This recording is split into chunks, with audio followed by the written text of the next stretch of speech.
নির্ধারিত একটা বাসে করে বাসে উঠলো দুরন্ত গতিতে। আবার তাদের যে এয়ারপোর্ট ত্রিপলি ইন্টারন্যাশনাল এয়ারপোর্ট, ত্রিপলি আন্তর্জাতিক বিমানবন্দরের দিকে তাদের গাড়িটা বাসটা দুরন্ত গতিতে ছুটে চলে যাচ্ছে। বাবু এই ছেলে, ওই কথা কেন বলছো? কবার মানা করবো তোমাদের? ইশারা করছে, বুঝতে পারছো না?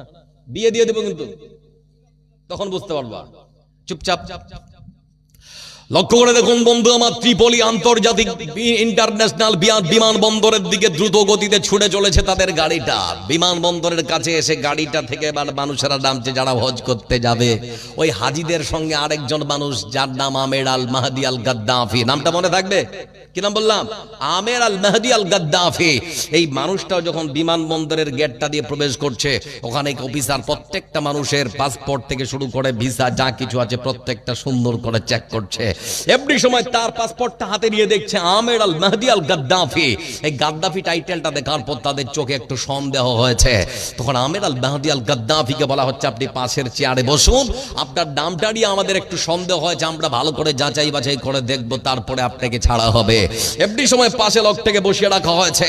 আর যত সমস্ত হাজি ছিল তাদের একে একে করে ইন্টারন্যাশনাল এয়ারপোর্ট ত্রিপলি সেই বিমানবন্দরে প্রবেশ করানো হলো। সময় ঘড়ি আসছে, ফ্লাইটটাকে পাশে লাগানো হলো।